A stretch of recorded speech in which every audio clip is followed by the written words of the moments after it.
book for kids about coping with grief, and that she would love the chance to share that on Peak Perspectives. My kids and I kind of wrote this book, Sarah explained on air, on the different emotions and grieving processes that we've experienced last year. And to make sense and process, I'm sure. Yes, exactly, the host gushed. What a shock this must be for this poor woman. My heart went out to her. I'm new to all of this. So, kind of doing, research and reading books and things to try and understand, not only how to grieve as a widow, as a wife, but also, with my kids, how to help them understand what just happened. But the biggest shock happened a couple of days later when Peak Perspectives received an anonymous email. There was just one line in all capital letters, adorned with many exclamation marks. She killed her husband. Sarah, thank you, the host concluded, oblivious to the digital bombshell. You are an amazing woman, and we thank you for being vulnerable and sharing this, and touching the lives of others.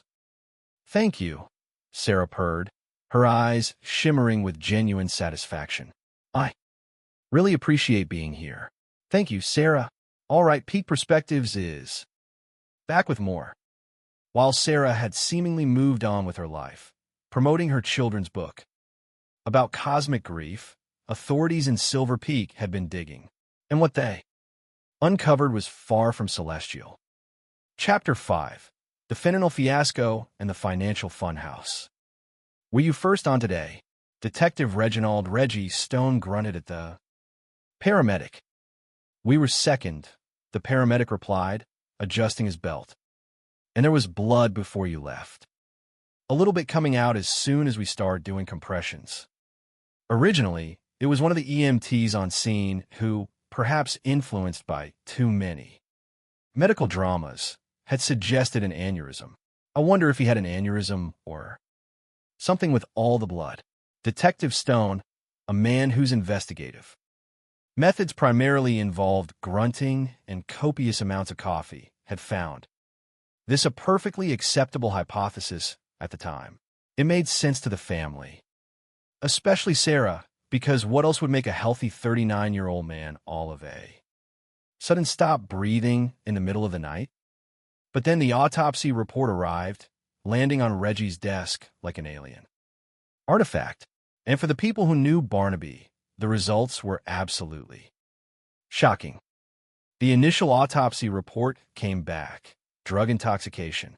Fentanyl as the cause of death. 5 times the amount of fentanyl that could kill anyone. Barnaby did not do drugs, Trixie Butterfield declared, her voice vibrating with barely contained fury. Not to my understanding, And Sarah was saying the same thing. So it was just baffling. Adding to the mystery, the report specified that it was not medical grade fentanyl. So this is nothing that was prescribed by a doctor, Reggie explained. To the bewildered Butterfield family, this would have been, drugs off the street, the type of drugs that you would procure on a corner and don't necessarily know the origins of, or, in this case, a luxury ski resort. The autopsy report jump-started a full-blown criminal investigation. This wasn't a natural death. This was either an accidental overdose or, far more sinister, someone had killed Barnaby. Now, police officers realized they had to find the origin of the drug. They secured a search warrant for the Sterling Butterfield home, a scene that Sarah referred to as a gross violation of my grief space. Investigators swept in, seizing Sarah's electronics, Barnaby's electronics, and searching the sprawling residence for any trace of fentanyl. They found none, which in hindsight was rather convenient. During this search, Sarah was stopped by lead detective Jamie Sparky Sparks, a woman whose keen eye for detail often unnerved Sarah. And at that moment, Sarah, ever the master of mimicry, said exactly what everyone else was saying, that Barnaby didn't do drugs, that she was shocked by the cause of death. A real tour de force of feigned ignorance. Sparky would later note in her report. Sarah, still maintaining her role as the concerned widow, then engaged in a rather detailed phone conversation with the chief medical examiner. Pretty clear she's kind of reading from the report, Sparky observed, listening in, asking individual questions about each part. The third one, Sarah said, her voice a practiced mixture of intellectual curiosity and deep distress. The acetyl, I don't know how you say that. Acetyl. Fentanyl. That's just a variant of fentanyl that is usually only present in the setting of illicitly manufactured fentanyl. Illicitly manufactured, the medical examiner confirmed patiently. Like a pharmacy? No, Sarah replied, her tone slightly impatient, like fentanyl that's manufactured by drug cartels as opposed to by pharmaceutical companies. Oh, good Lord. I was just trying to figure out, if we found out anything new. Definitely death from fentanyl intoxication. And we still don't know how he got it into him. Yeah. Is that anything you could ever find out?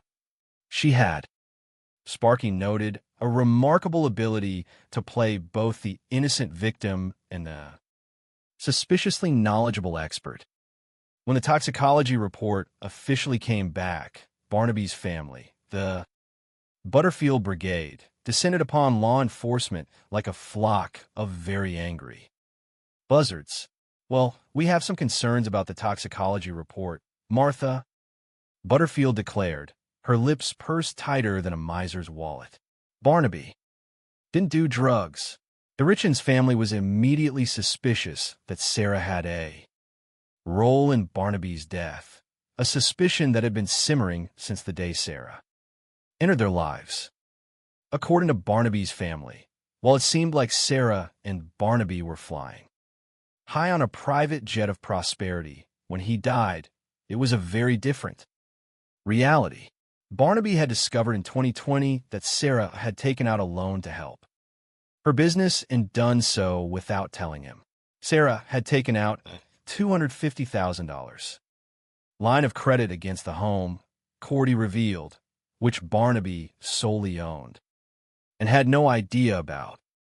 This discovery, the family explained, was what caused Barnaby to change his trust.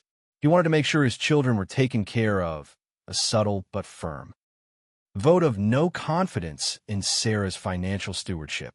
I think it's like, how can you deceive your spouse like that? Martha Butterfield raged. When you own a home, the idea that you're going to take out a line of credit, that they're never going to realize this, and you're somehow going to go out and spend $250,000, and they're just never going to get that that's what was going on behind the scenes. It's pretty shocking. Barnaby and Sarah had ended up going to counseling, a brief and explosive experiment in marital diplomacy. They did not separate, but there was a palpable sense of betrayal. Even if there's a facade of things being good within the marriage, Willie observed, there's still a real permanent rift between the couple and the trust that's been broken there, like a crack in a very expensive but poorly maintained foundation. But as it turned out, allegations of financial crimes were not the only evidence investigators were uncovering. A year after Barnaby's death, Sarah's finances were not looking good at all. She thought she was going to be getting an inheritance, a cosmic windfall, and now the weight of her debt was bearing down on her like a vengeful gargoyle. She's in a lot of trouble here, Sparky noted. She owes a lot of money, millions and millions of dollars. It was hard for her that year, financially and emotionally. Her kids, Sarah often lamented, were crying at night because their dad was gone, and probably because Sarah had canceled their premium streaming services, and she had Barnaby's family who were blaming her for his death. Emotionally, Willie said, she kind of seemed like she's hanging on by a thread, a very thin designer thread. Sarah was also trying to run her real estate business, Celestial Estates and Endeavors, which was hemorrhaging money faster than a leaky sieve. She just seemed really stressed out. One of Sarah's biggest financial burdens was the obsidian obelisk that